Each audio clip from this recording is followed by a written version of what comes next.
Maria Santos wiped the sweat from her forehead as she polished the last corner of the grand piano. The big black instrument sat in the middle of the huge ballroom like a sleeping giant. Its surface was so shiny now that she could see her own face looking back at her.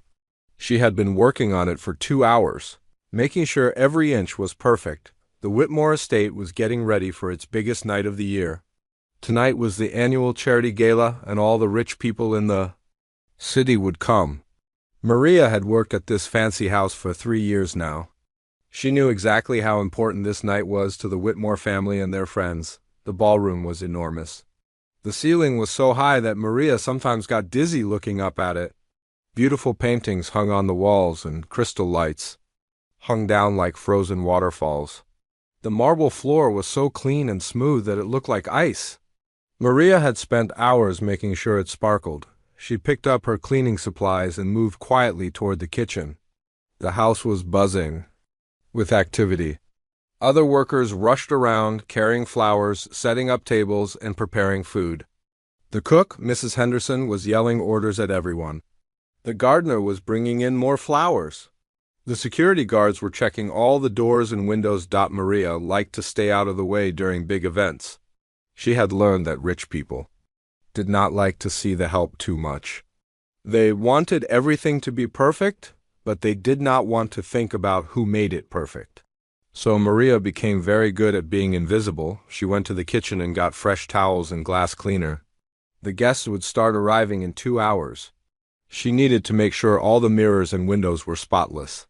Rich people noticed everything, and they were not shy about complaining if something was wrong. As she walked back through the hallway, Maria could hear Mrs. Pemberton, the event coordinator, talking on her phone. Mrs. Pemberton was a thin woman with gray hair who always wore expensive suits. She was very good at organizing events, but she got very stressed when things were not perfect. Yes, I understand," Mrs. Pemberton was saying into her phone. "Victoria Sterling will be here at 7:30. The piano is ready. Everything is perfect." Victoria Sterling was the famous piano player who would perform tonight. Maria had heard her music on the radio many times. She was supposed to be one of the best piano players in the world. People had paid $500 each just to hear her play. Maria smiled a little as she thought about the piano. She had been extra careful cleaning it because she knew how important it was. Sometimes, when she was alone in the ballroom, she would sit at the piano bench and just look at the keys. She never touched them, of course. That would be wrong. But she liked to imagine what it would feel like to play such a beautiful instrument. She had played piano once, a long time ago, back when she was young and had dreams of becoming a musician. But that was before her father left and her mother got sick, before she had to quit school and find work to pay the bills, before she learned that dreams were expensive things that poor people could not afford. The doorbell rang, and Maria quickly hid behind a large flower arrangement. The first guests were arriving early. She watched through the flowers as Mr. Whitmore opened the door. He was a tall man with silver hair and an expensive suit. He owned several businesses and was one of the richest people in the city. "Harold." "Margaret, so good to see you," Mr. Whitmore said, shaking hands with the couple at the door. The man wore a black tuxedo, and the woman wore a long blue dress that probably cost more than Maria made in a year. More guests began arriving. The women wore beautiful gowns in every color. Their jewelry sparkled under the lights. The men looked important in their black suits. They all spoke in loud, confident voices about things Maria did not understand. Stock markets, country clubs, vacation homes, expensive cars. Maria moved from room to room, making sure everything was ready. She filled water glasses, straightened flowers, and cleaned any spots she found. The guests paid no attention to her. To them, she was just part of the furniture. In the main dining room, she heard a group of women talking about their children. One woman was bragging about her daughter getting into an expensive private school. Another was complaining about how hard it was to find good help these days. They talked about their maids and gardeners like they were discussing pets.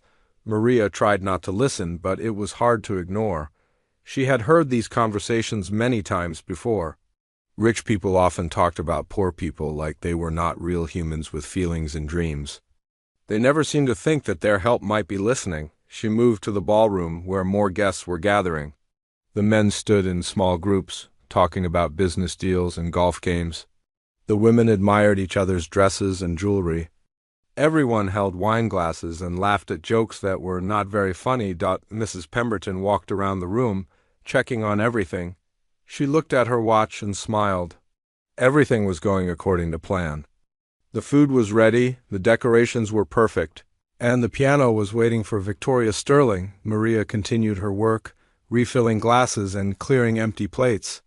She had become an expert at moving through crowds without being noticed. She knew exactly when to appear with a fresh napkin or a new glass of wine. She knew how to smile politely without making eye contact. She knew how to be helpful without being seen. As the evening went on, more and more guests arrived. The ballroom, filled with laughter and conversation. The charity auction began, and people bid hundreds of dollars on paintings and jewelry. Everyone seemed happy and excited. Maria watched from the corner of the room as Mrs. Pemberton walked to the microphone. It was almost time for the main event. Victoria Sterling would play the piano, and everyone would listen to beautiful music. Then they would all go home feeling good about themselves for helping charity. But Maria had no idea that this night would be different from all the others. She had no idea that in just a few hours everything would change. She had no idea that the piano she had polished so carefully would become the center of a moment that would transform her life forever. For now, she just continued her work, invisible and forgotten, while the rich people enjoyed their perfect evening. The phone rang in Mrs. Pemberton's office at exactly 7:15. She was putting on her lipstick and getting ready to announce Victoria Sterling's performance. The charity gala was going perfectly so far. The guests were happy, the food was delicious, and everyone was excited to hear the famous piano player. Mrs. Pemberton picked up the phone with a smile. "Hello, this is Margaret Pemberton." "Mrs. Pemberton, this is Victoria Sterling's manager, David Chun." The voice on the other end sounded worried and upset. "I'm afraid I have terrible news." Mrs. Pemberton's smile disappeared. Her heart started beating faster. "What's wrong? Is Victoria running late?" "No, Mrs. Pemberton. Victoria is in the hospital. She got very sick about an hour ago. Food poisoning. The doctors say she cannot leave the hospital tonight. She cannot perform." Mrs. Pemberton felt like someone had punched her in the stomach. She sat down hard in her chair. "Food poisoning? Are you sure? Maybe she could just play for a few minutes?" "I'm sorry, but no, she's too sick to even sit up. The doctors are giving her medicine through a tube in her arm. There's no way she can play piano tonight." Mrs. Pemberton looked at her watch. The performance was supposed to start in 15 minutes. 200 guests were sitting in the ballroom, waiting to hear Victoria Sterling play. They had each paid $500 for tickets. Many of them had come only because Victoria Sterling was performing. "What am I going to do?" Mrs. Pemberton said, more to herself than to David Chun. "I'm truly sorry, Mrs. Pemberton. Victoria is very upset about this. She knows how important tonight is for the charity, but there's nothing we can do." Mrs. Pemberton hung up the phone and put her head in her hands. This was a disaster. The charity was counting on this money. They needed to raise at least $50,000 tonight to help the children's hospital. Without Victoria Sterling's performance, many guests would leave early. Some might even demand their money back. She grabbed her phone and started making calls. Maybe she could find another piano player. It was worth a try. The first number she called was the city's music school. "Hello, this is Margaret Pemberton from the Whitmore Estate. I need a piano player for tonight. It's an emergency." "I'm sorry, Mrs. Pemberton, but all our teachers are busy tonight. Saturday evening is our biggest concert night." She tried the symphony orchestra. "Please, I'm desperate. I'll pay anything. Our pianist is performing with us tonight." "I'm sorry, but there's no one available." Call after call, the answer was the same. Every good piano player in the city was either performing somewhere else or not available. One musician said he could come, but he wanted $3,000 for such short notice. The charity could not afford that much money. Mrs. Pemberton Looked at her watch again, 7:25. The guests were getting restless. She could hear their voices getting louder in the ballroom. They were wondering when the music would start. She walked to the ballroom and looked at all the people. They were dressed in their finest clothes, holding wine glasses, talking and laughing, but she could see some of them checking their watches. They were expecting the performance to begin soon. Mrs. Pemberton took a deep breath and walked to the microphone. The room slowly got quiet as people noticed her standing there. She had to tell them the truth. There was no other choice. "Good evening, everyone," she said, her voice shaking a little. "I hope you're all enjoying the evening so far." People clapped politely and smiled. They were ready for the music to begin. "I'm afraid I have some disappointing news," Mrs. Pemberton continued. "Victoria Sterling has become ill and cannot perform tonight. She's in the hospital with food poisoning." The room exploded with surprised voices. People started talking all at once. Some looked angry, others looked worried about Victoria Sterling. Mrs. Pemberton held up her hand, trying to get everyone to be quiet. "I've been trying to find a replacement, but every professional musician in the city is already performing tonight. I'm truly sorry for this disappointment." Eleanor Blackwood, one of the richest women in the city, stood up from her table. She was wearing a red dress that cost more than most people's cars. Her diamond necklace sparkled under the lights. "This is unacceptable," Eleanor said loudly. "We paid good money to hear Victoria Sterling play. What are you going to do about it?" Other guests started agreeing with her. "We came here specifically for the music," said a man in an expensive suit. "Without the performance, this is just another boring dinner party." Mrs. Pemberton felt panic rising in her chest. She could see some guests already standing up, getting ready to leave. If too many people left, the charity would not raise enough money. The children's hospital would suffer. "Please, everyone," Mrs. Pemberton said. "The charity auction is still happening. We have beautiful items to bid on, and the food is excellent. Please don't let this ruin the evening." But more guests were getting up from their tables. Some were heading toward the door. Others were talking loudly about wanting their money back. The perfect evening was turning into a disaster. Eleanor Blackwood was still standing, looking very angry. "I have a charity auction at my house next week. I could have stayed home tonight. We came here for the music, and now there's no music." A man near the back of the room shouted, "Maybe we should just go home. This is a waste of time without the piano performance." Mrs. Pemberton watched helplessly as more people started leaving. The room that had been full of happy, excited guests was now full of disappointed, angry people. She had worked for months to make this evening perfect, and now it was falling apart. She looked at the beautiful grand piano sitting in the middle of the room. It was perfectly polished and ready for a performance that would never happen. The piano bench sat empty, waiting for a musician who would never come. Maria Santos was standing near the kitchen door, holding a tray of empty glasses. She had been watching the whole scene unfold. She could see the panic in Mrs. Pemberton's eyes. She could see the angry guests getting ready to leave. She could see the disappointment spreading through the room like a dark cloud. Maria felt sorry for Mrs. Pemberton. She had worked so hard to make this evening special. And Maria felt sorry for the children's hospital. They needed the money that this evening was supposed to raise, but what could Maria do? She was just the help. She cleaned houses and served food.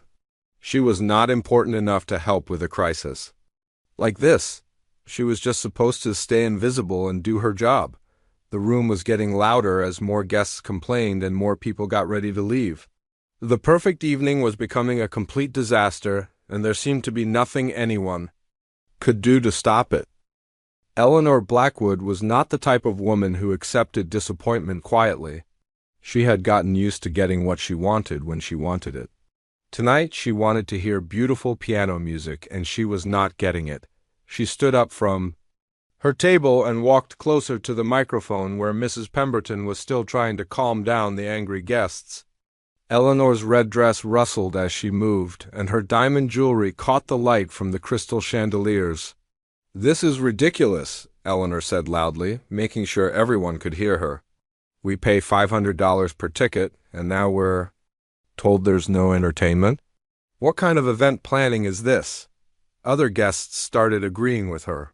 A man in a black tuxedo said, "I canceled my golf game to come here tonight. This is very disappointing."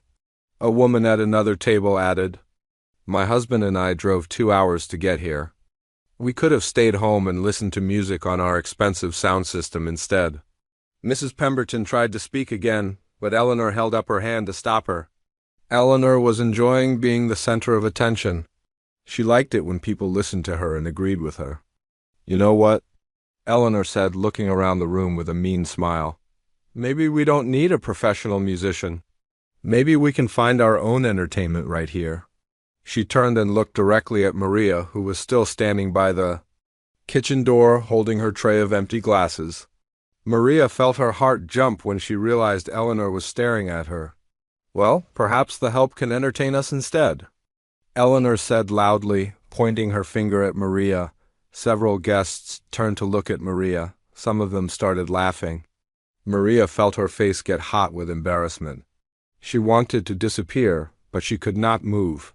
Her feet felt like they were stuck to the floor. Double quote, "Yes, that's a wonderful idea," said a man with a thick mustache. "The little maid there probably knows how to play something simple." More people started laughing. The laughter was not kind or friendly. It was the type of laughter that made fun of someone. Maria had heard this type of laughter before, but never when it was directed at her.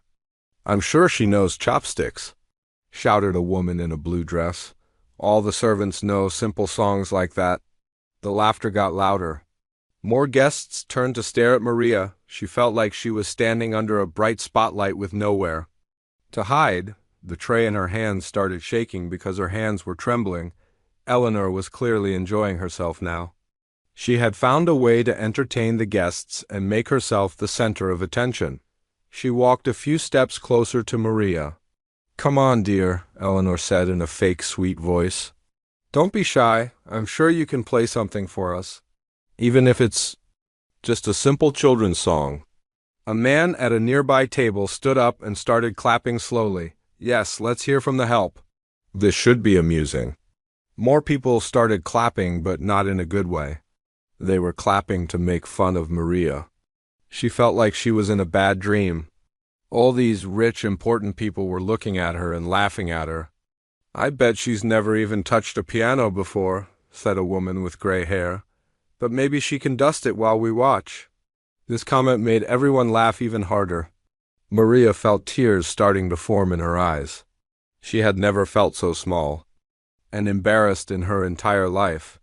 A young man in an expensive suit called out, "Maybe she can play with just one finger. I'm sure that's about her skill level." The laughter was getting crueler. Maria looked around the room, hoping to find a friendly face, but everyone was either laughing at her or looking at her like she was some kind of entertainment. "This is better than any professional performance," Eleanor said. "At least this is free entertainment." Maria tried to take a step backward toward the kitchen, but Eleanor noticed and called out, "Don't be shy now, dear. We're all waiting to hear what you can do." Mrs. Pemberton was watching all of this happen, but she did not know what to do. She felt bad for Maria, but she was also desperate to keep the guests happy. Maybe if they had some entertainment, even if it was just making fun of the help, they would not all leave. "Come on, everyone," Eleanor said, still pointing at Maria. "Let's encourage her. Maybe if we all ask Nuzly, she'd play something for us." Several guests started calling out things like, "Yes, play something," and "Don't be shy." But their voices were not kind. They were still making fun of Maria. Maria felt like she could not breathe. The room seemed to be spinning around her. All these people were staring at her, laughing at her, treating her like she was not a real person with feelings. She had worked at the Whitmore estate for 3 years. She had always been polite and done her job well.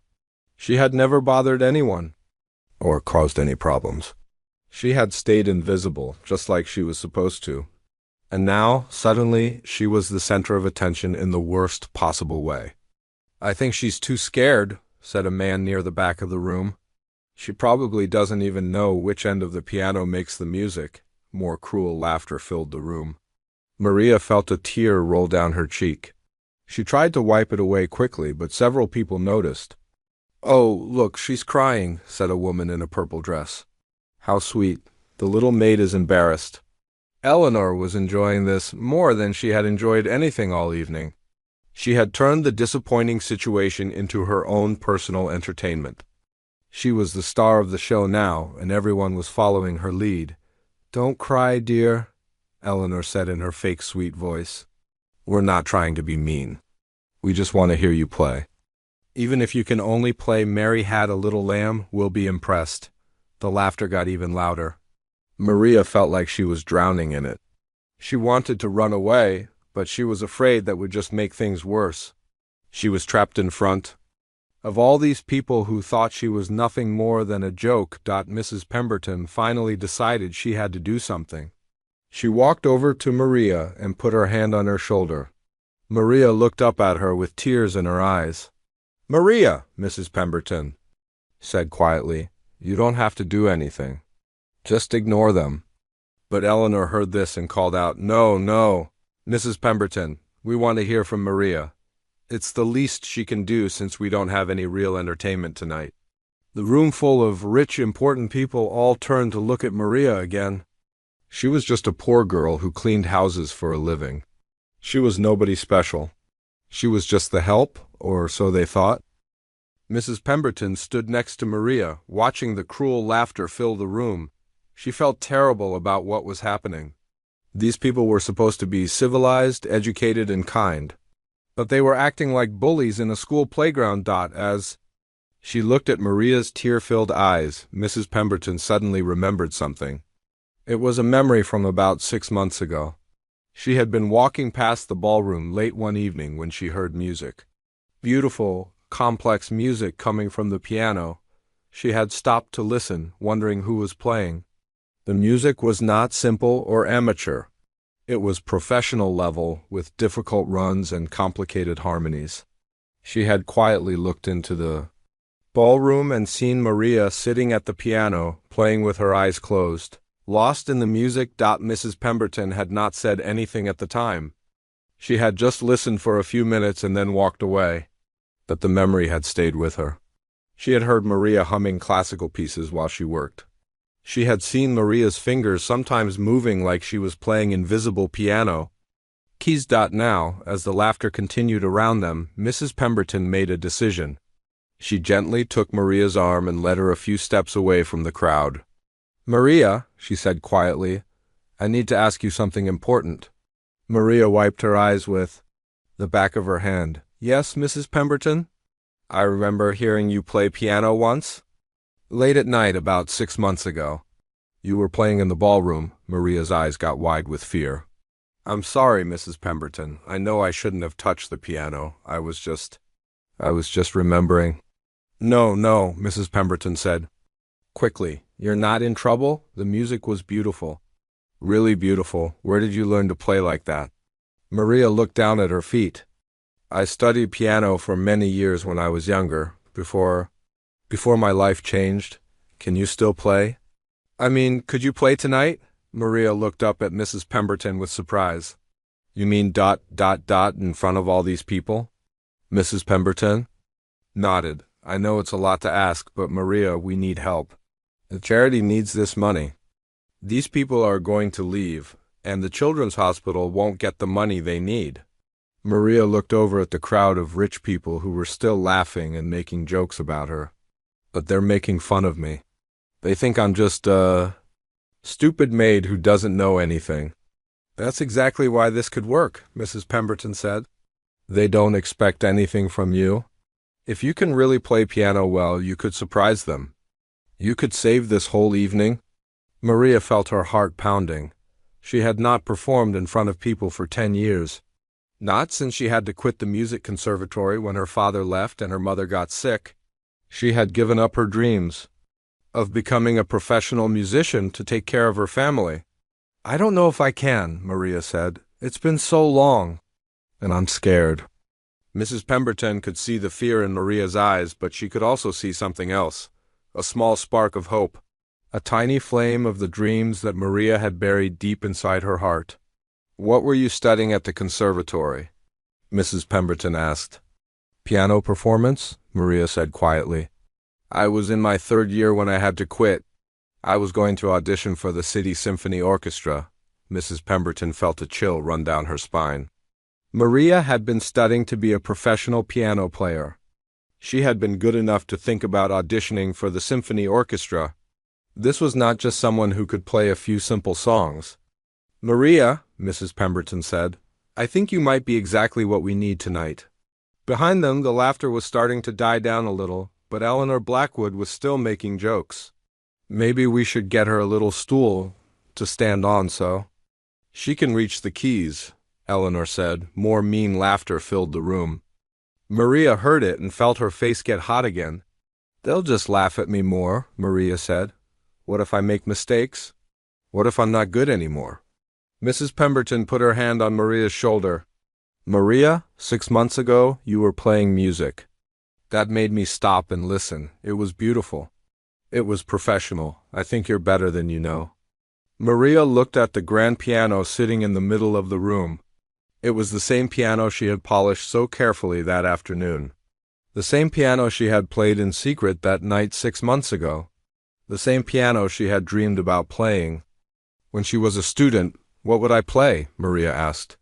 "Whatever you want," Mrs. Pemberton said. "Something that shows them who you really are." Maria thought about all the music she had learned over the years.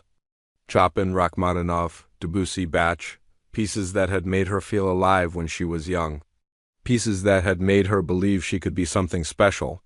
"I used to play Chopin," Maria said. "His ballades were my favorite."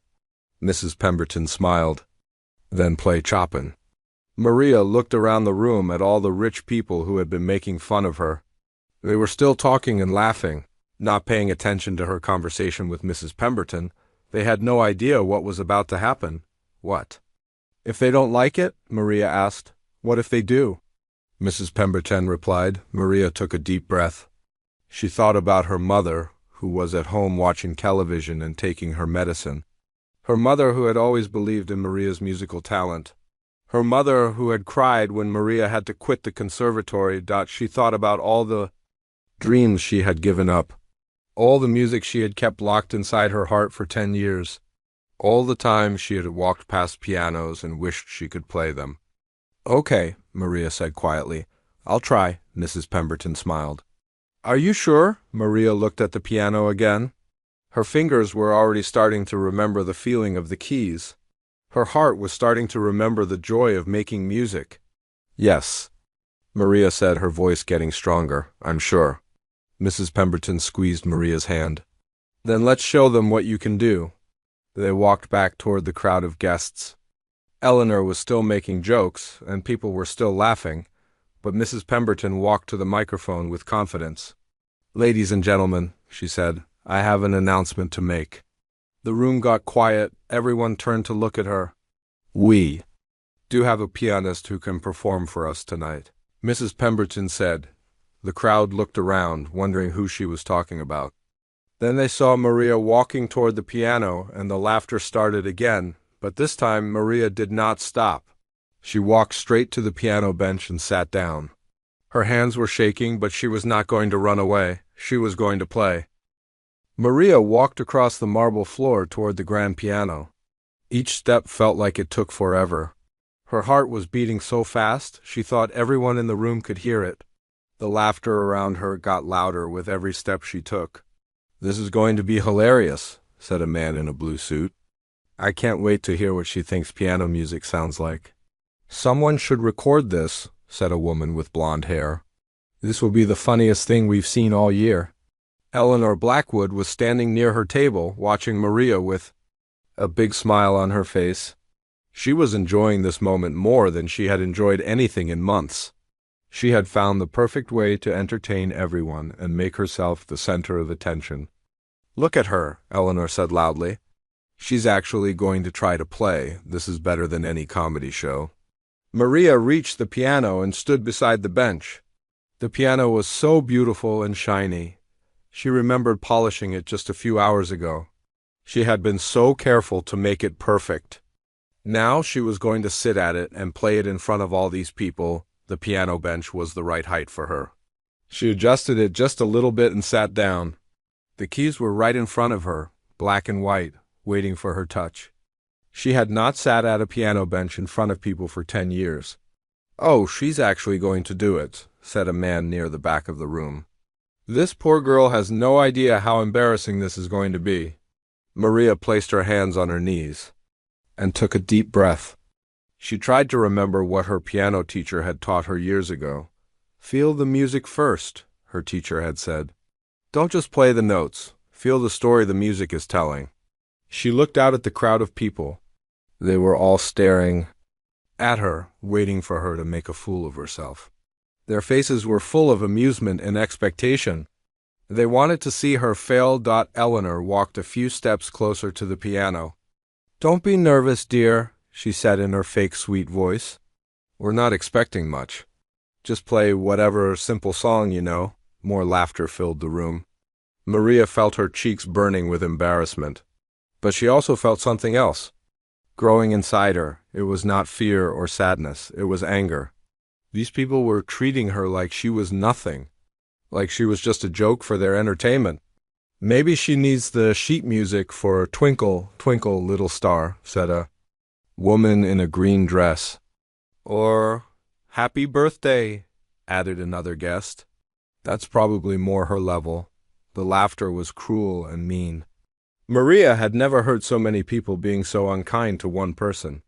She realized that these rich, educated people were not really any better than bullies on a school playground. Maria lifted her hands and placed them gently on the piano keys.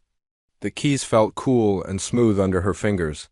She had forgotten how good it felt to touch piano keys. It was like coming home after a long trip. "Here we go," said Eleanor. "Everyone get ready for the performance of a lifetime." The room was full of anticipation. Everyone was waiting for Maria to play something simple and embarrassing. They were waiting to laugh at her even more. Maria closed her eyes for a moment. She thought about her mother, who had worked extra jobs to pay for her piano lessons when she was young. She thought about her old piano teacher who had believed in her talent. She thought about all the hours she had spent practicing, dreaming of becoming a professional musician. She thought about the music she loved, Chopin's Ballade. No, one in G minor. It was one of the most difficult pieces in the classical piano repertoire. It required perfect technique, deep emotion, and years of practice to play correctly. It was not a piece for beginners or amateurs. "Any day now," called out a man from the back of the room. "We're all waiting." Maria opened her eyes and looked. At the keys, her fingers found their positions automatically. After 10 years, they still remembered where to go. Her body still remembered how to sit at the piano. Her heart still remembered how to feel the music. She took one more deep breath and began to play. The first note of Chopin's Ballade No. 1 came out clear and strong. It was not a simple note or a beginner's mistake. It was perfect. The second note followed, then the third. The melody began to unfold, complex and beautiful. The laughter in the room started to fade. A few people stopped talking and turned to listen more carefully. But most of the guests were still expecting Maria to make mistakes any moment. "She's actually playing something," said a woman with surprise in her voice. "Just wait," said Eleanor. "She mess up soon enough," but Maria did not mess up. The music continued to flow from her fingers like water from a spring. The melody was delicate and haunting, with complicated harmonies that only an experienced piano player could manage. More, people in the room started to notice that something unexpected was happening. The music was not simple or amateur. It was professional level, it was beautiful. "This doesn't sound like chopsticks," said a man in a confused voice. Maria continued playing, her fingers dancing across the keys with precision and grace. The music built in intensity, with rapid runs and difficult passages that required perfect technique. Her hands moved independently, playing different melodies at the same time. The room was getting quieter. People were starting to realize that they had made a big mistake. "The stupid maid," they had been making fun of was playing music that was more complex and beautiful than anything they had ever heard. Eleanor's smile was starting to fade. She was still standing near the piano, but she was not laughing anymore. She was listening and she was confused. This was not what was supposed to happen. The music continued to grow in complexity and beauty. Maria's fingers moved across the keys like they were dancing. Every note was perfect. Every phrase was filled with emotion. The piece was building toward something magnificent. "How is she doing this?" whispered a woman in a blue dress. Other guests were starting to look uncomfortable. They had been laughing at Maria just moments before, but now they were realizing that she was incredibly talented. More talented than they had ever imagined. The ballroom was getting quieter and quieter as more people stopped talking and started listening. The music was so beautiful that it demanded attention. It was impossible to ignore or talk over. Maria played with her eyes closed, lost in the music. She had forgotten about the cruel laughter. She had forgotten about the embarrassment. She was in her own world now, a world where only the music mattered. The melody reached a soft, delicate section that required perfect control and sensitivity. Maria played it flawlessly, her touch light and graceful. The notes floated through the air like butterflies. People in the room were starting to look at each other with confusion and surprise. This was not the entertainment they had expected. This was real music. Professional music, beautiful music. "She's actually really good," said a man in a shocked whisper. Eleanor was still standing near the piano, but her confident smile was completely gone now. She was staring at Maria's hands on the keys, not believing what she was seeing and hearing. The piece continued to build. With Maria's hands moving faster and more dramatically across the keys, the music became more intense and emotional. It told a story of dreams and heartbreak, of beauty and loss. By now, almost everyone in the room had stopped talking. They were all listening to Maria play. The cruel laughter had completely disappeared. Instead, there was amazement and growing respect. Maria opened her eyes for a moment and saw the faces of the people watching her. They were not laughing anymore. They were not making jokes. They were listening with serious expressions, some with their mouths slightly open in surprise. She closed her eyes again and continued playing. This was what she had been born to do. This was who she really was. Underneath the maid's uniform and the invisible life she had been living, the music reached its climactic section, with both hands playing rapid, complex passages that required years of training to master. Maria played every note perfectly, her technique flawless and her expression deep and moving. The room was now completely silent except for the magnificent music pouring from the piano. 200 rich, important people sat in total silence, listening to a woman they had dismissed as nothing more than hired help. Eleanor Blackwood stood frozen near the piano, finally understanding that she had made a terrible mistake. The little maid she had been mocking was more talented than anyone else in the room. More talented than most professional musicians. The music was telling Maria's story without words. It spoke of talent that had been hidden, dreams that had been buried, and beauty that had been ignored. It spoke of a young woman who had given up everything to take care of her family, but who had never really given up her gift. As the piece moved toward its conclusion, Maria played with even more passion and intensity. This was her moment. After 10 years of silence, her music was finally being heard again. Maria reached the most difficult section of Chopin's Ballade No. 1. Her left hand played a deep, rolling bass line while her right hand danced through a melody that seemed to float above it. The two parts wove together like voices in conversation. Sometimes agreeing, sometimes arguing, always beautiful. The technique required for this section was extraordinary. Maria's fingers had to move independently, each one playing exactly the right note at exactly the right time. Her hands had to coordinate perfectly while playing completely different rhythms. Only someone with years of serious training could manage such complexity, but Maria played it like it was the most natural thing in the world.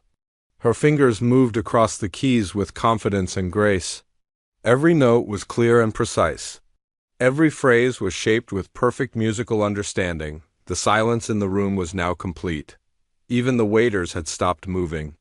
Everyone was listening to the music with growing amazement. They could not believe what they were hearing. A woman near the front of the room had tears in her eyes. The music was so beautiful that it moved her emotionally. She had never heard anyone play with such feeling and skill. "My God," whispered a man in a black suit. "She's incredible." Eleanor Blackwood was still standing near the piano, but she looked like she wanted to disappear. Just minutes ago, she had been making fun of Maria and encouraging others to laugh at her. Now she was realizing that Maria was more talented than anyone she had ever heard. Play piano. Maria transitioned into a new section of the piece, where the melody became soft and gentle. This part required perfect control and sensitivity. The notes had to be played quietly but still with expression. It was like telling a secret that only the music could reveal. Maria's touch was featherlight on the keys. Each note sang out clearly but gently. The music seemed to float through the air like morning mist. Everyone in the room held their breath, afraid that any sound they made would disturb the beautiful moment. Mrs. Pemberton stood near the back of the room, tears streaming down her face. She had known that Maria could play, but she had not known that Maria could play like this. This was not just good playing. This was artistic genius. The piece continued to unfold, with Maria guiding the music through emotional highs and lows. Sometimes the music was gentle and sad, like a person remembering lost love. Sometimes it was passionate and intense, like someone fighting for their dreams. A man who owned several art galleries was listening with his eyes closed. He understood great art when he heard it, and this was great art. The woman playing piano was not just a skilled musician. She was an artist of the highest level. How did we not know? He whispered to his wife. How did we not see this? His wife was crying too. We only saw her uniform, she whispered back. We never looked deeper. Maria played a section where the music became wild and dramatic. Her hands flew across the keys, playing rapid scales and powerful chords. The music filled the entire ballroom with sound and emotion. It was like a storm of beauty that swept over everyone in the room, but even in the most dramatic moments, every note was perfect. Maria's technique was flawless. Her musical understanding was profound. She played not just the notes that Chopin had written, but the emotions and stories behind those notes.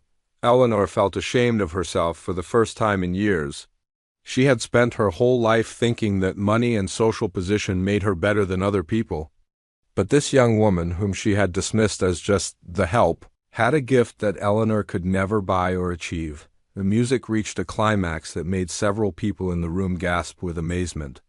Maria's hands moved across the entire keyboard, playing chords that rang out like church bells. The sound was so powerful and beautiful that it seemed to shake the walls of the ballroom. Then, just as suddenly, the music became quiet again. Maria played a gentle, flowing melody that seemed to heal all the drama that had come before. Her fingers caressed the keys like she was stroking the face of someone she loved. A teenage girl who had come with her parents was watching Maria's hands with wonder.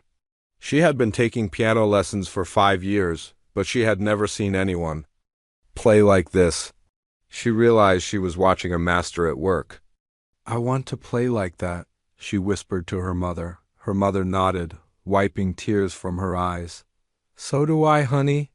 So do I. The piece moved toward its conclusion, with Maria playing phrases that seemed to summarize everything that had come before. The music spoke of struggle and triumph, of dreams lost and found, of beauty that could not be hidden forever. Maria's eyes were still closed, but tears were running down her cheeks. She was not crying from sadness or embarrassment anymore. She was crying from the pure joy of making music again. She was crying because she had found herself again. The last section of the piece required Maria to play very softly while still maintaining the emotional intensity. It was like watching the sunset after a perfect day. Beautiful, gentle, but filled with meaning. Everyone in the room was completely still. They knew they were witnessing something special, something they would remember for the rest of their lives. They were seeing a true artist reveal her soul through music. As Maria played the final phrases, the music became even more gentle and delicate. The notes seemed to float away like whispers. The ballroom felt sacred, like a church where something holy was happening. Maria played the last few notes with infinite tenderness. Each one was perfect, clear, and full of emotion. The music told a complete story from beginning to end, a story of human dreams and struggles and ultimate triumph. When the final note faded into silence, Maria kept her hands on the keys for a moment. She could not believe what had just happened. She had played her music again. She had shared her gift with the world again. The silence that followed was deeper than any sound. 200 people sat in complete stillness, processing what they had just experienced. They had just heard one of the most beautiful piano performances of their lives, played by someone they had been laughing at just minutes before. The silence after Maria's performance stretched on and on. Nobody moved, nobody spoke, nobody even seemed to breathe. The last note of Chopin's ballade had faded away, but its beauty still filled the air like perfume. Maria sat at the piano bench with her hands still resting on the keys. She was afraid to look up at the audience. She had poured her entire soul into that performance, revealing parts of herself that she had kept hidden for 10 years. Now she felt naked and vulnerable in front of all these people. Slowly, she opened her eyes and lifted her head. The first person she saw was Eleanor Blackwood, who was standing just a few feet away from the piano. Eleanor's face was completely different now. Gone was the cruel smile and the mocking expression. Instead, Eleanor's eyes were filled with tears, and her hand was pressed to her mouth in shock. Maria looked out at the rest of the audience. Every face showed the same expression of amazement and disbelief. These were the same people who had been laughing at her and making cruel jokes just minutes before. Now they looked like they had seen a miracle. A woman in a silver dress was crying openly, not caring that her makeup was running down her cheeks. A man in an expensive suit was shaking his head slowly, as if he could not believe what he had just heard. An elderly couple was holding hands tightly, both of them with tears in their eyes. Mrs. Pemberton was standing near the back of the room, crying and smiling at the same time. She had known that Maria could play piano, but she had never imagined anything like this. This was not just good piano playing. This was artistic genius at the highest level. The teenage girl who had been watching Maria's hands was staring with her mouth open. She had been studying piano for years, but she had never heard anyone play with such skill and emotion. She realized she had just witnessed something that would change her life forever. That was ... said a man's voice, breaking the silence. But he could not finish his sentence. There were no words for what they had just experienced. Eleanor Blackwood took a step closer to the piano. Her hands were shaking and more tears were flowing down her face. She tried to speak, but only a whisper came out. I'm so sorry, Eleanor said, her voice breaking. I had no idea who you really are. Maria looked at Eleanor with surprise. This was the same woman who had been leading the cruel laughter just a few minutes ago. Now she looked completely broken and ashamed. Where did you learn to play like that? Asked a man in a blue suit. His voice was full of respect and wonder. Maria's voice was soft when she answered. I studied at the Metropolitan Music Conservatory for 3 years. I was training to be a professional concert pianist. A gasp went through the room. The Metropolitan Music Conservatory was one of the most prestigious music schools in the country. Only the most talented students were accepted there. What happened? Asked the woman gently. Why did you stop? Maria looked down at her hands, which were still resting on the piano keys. My father left when I was 20. My mother got very sick and could not work. I had to quit school and find a job to pay for her medicine and our rent. The room was completely silent as people absorbed this information. They were beginning to understand the full story. Maria had given up her dreams and her career to take care of her family. She had sacrificed everything. You've been cleaning houses for 10 years? Asked Mrs. Pemberton. Maria nodded. I work 3 different jobs. Clean houses during the day, I work at a restaurant at night, and I clean offices on weekends. My mother needs expensive medicine. Eleanor put her hand to her heart. She spent more money on shoes in 1 month than Maria made in an entire year. She had been making fun of someone who worked 3 jobs to take care of her sick mother. My God, Eleanor whispered, what have we done? A man who owned a chain of hotels stood up from his table. Young lady, that was the most beautiful piano performance I have ever heard. And I've been to Carnegie Hall dozens of times. Other people began to speak up, their voices full of amazement and respect. That was absolutely incredible. I've never heard anything so moving. You're more talented than most professional musicians. Maria looked around the room in confusion. These were the same people who had been treating her like dirt just a few minutes ago. Now they were praising her and treating her with respect. It was hard to believe the change was real, but she could see in their faces that it was real. They were not pretending or being polite. They were genuinely amazed by what they had heard. They finally understood who she really was. Eleanor walked closer to the piano and knelt down next to the bench. She looked up at Maria with tears streaming down her face. Maria, I am so deeply sorry for how I treated you. I was cruel and thoughtless. I judged you without knowing anything about you. Can you ever forgive me? Maria looked down at this rich, powerful woman who was kneeling beside her and apologizing. Eleanor Blackwood, who owned mansions and expensive cars, who was one of the most important people in the city, was asking for forgiveness from a housekeeper. It's okay, Maria said softly. You didn't know. But I should have known, Eleanor said. I should have treated you with respect from the beginning, no matter what job you had. There is no excuse for how I acted. A woman in a green dress stood up from her table. Maria, can I ask you something? Do you still dream of being a professional musician? Maria's eyes filled with fresh tears.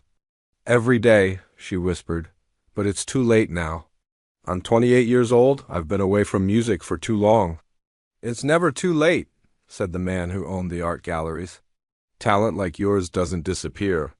It just waits for the right moment to show itself again.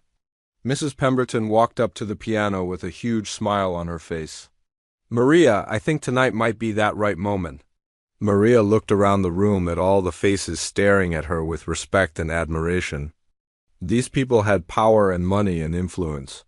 If they wanted to help her, they could change her life. But could she dare to hope? Could she dare to dream again after 10 years of just surviving?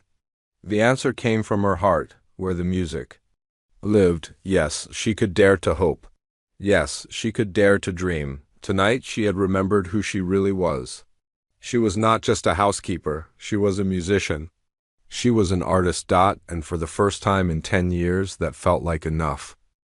Maria sat at the piano bench, looking out at the room full of people who had completely changed their opinion of her. The silence stretched on, filled with emotion and amazement. Then slowly, one person began to clap. It was the teenage girl, who had been watching Maria's hands so carefully. She stood up from her table and began applauding, her face shining with joy and inspiration. The sound of her clapping echoed through the quiet ballroom. Then her father stood up and joined her. Then her mother. Then the elderly couple who had been holding hands. One by one, person after person rose to their feet, clapping with growing enthusiasm. Within moments, the entire room was standing. 200 of the city's wealthiest and most important people were giving Maria a standing ovation. The applause grew louder and louder, filling the ballroom with thunderous sound. Maria could not believe what she was seeing. She had never received a standing ovation in her life, not even when she was a student at the conservatory. Tears streamed down her face as she watched all these people showing her such respect and appreciation. The applause went on and on. People were not just clapping politely. They were clapping with real emotion, real appreciation for what they had just experienced. Some people were whistling. Others were shouting, "Bravo!" like they were at a professional concert. Eleanor Blackwood was clapping harder than anyone else, tears still running down her face. She felt so ashamed of how she had treated Maria, but she also felt grateful that she had been there to witness such an incredible performance. Mrs. Pemberton was clapping and crying at the same time. She felt proud that she had encouraged Maria to play. She felt amazed that this had all worked out so perfectly. The evening that had seemed like a disaster had turned into something magical. The applause continued for several minutes. Maria stood up from the piano bench and faced the audience, overwhelmed by their response. She had never felt so appreciated and respected in her entire life. When the applause finally began to quiet down, Eleanor walked up to Maria and took her hands.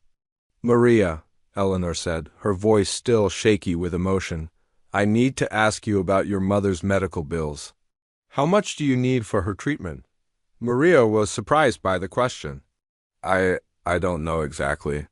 The medicine costs about $800 a month, and there are doctor visits and tests. Double quotes. Eleanor nodded. "I want to pay for all of it. Everything. Your mother should never have to worry about medical bills again." Maria stared at Eleanor in shock. "I can't accept that. It's too much." "Please," Eleanor said, "let me do this. It's the least I can do after how terribly I treated you tonight." Before Maria could respond, the man who owned the hotel chain stepped forward. "Maria, I want to offer you something too. I'm on the board of directors at the Metropolitan Music Conservatory. I can arrange for you to return to school and finish your degree. Full scholarship, of course." Maria felt dizzy. This was all happening so fast. "But I'm 28 years old now. Isn't that too old?" "Absolutely not," said a woman who turned out to be a professional music teacher. "Some of the best musicians don't find their true voice until they're older. You have wisdom and life experience now that you didn't have when you were younger." More people began coming forward with offers and ideas. The man who owned the art galleries wanted to organize a concert for Maria to perform at. A woman who ran a music academy wanted to hire Maria as a teacher. Someone else wanted to introduce Maria to agents who could help her start a professional performing career. Mrs. Pemberton stepped forward with a big smile. "And Maria, Mr. and Mrs. Whitmore want to offer you a new position here at the estate. Instead of being a housekeeper, you would be our official music director. You would give piano lessons to their grandchildren and perform at all their events. The salary is 5 times what you're making now." Maria felt overwhelmed by all the generous offers. Just 2 hours ago, she had been invisible, ignored, and mocked. Now, all these important people wanted to help her and hire her and support her dreams. "I don't know what to say," Maria whispered. "Say yes," said the teenage girl who had started the standing ovation. "Say yes to all of it." Eleanor squeezed Maria's hands. "We all want to help you, Maria. We want to make up for the years you lost. We want to help you become the musician you were meant to be." Mrs. Pemberton announced to the whole room, "Ladies and gentlemen, I think we should take up a special collection tonight. Not just for the Children's Hospital, but to start a scholarship fund in Maria's name. A fund to help other talented young people who have to give up their dreams because of money problems." The response was immediate and enthusiastic. People began pulling out their checkbooks and making pledges. Within minutes, they had raised over $100,000. Not only would Maria be able to return to school and pursue her dreams, but other young musicians would be helped too. Maria stood in the middle of all this generosity and kindness, hardly able to believe it was real. This morning she had woken up as a housekeeper with 3 jobs and no hope for the future.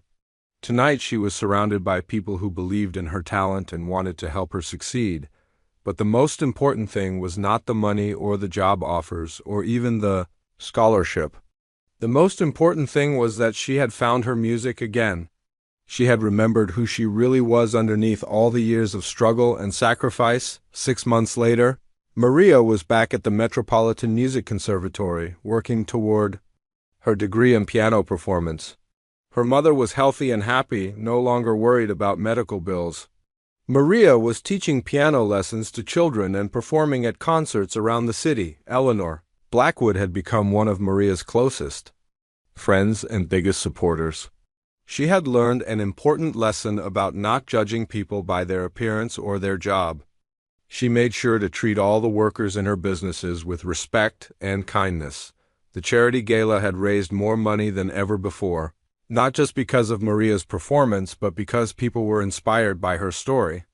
The scholarship fund continued to grow, helping dozens of young musicians pursue their dreams, and every time Maria sat down at a piano to perform, she remembered that night when everything changed.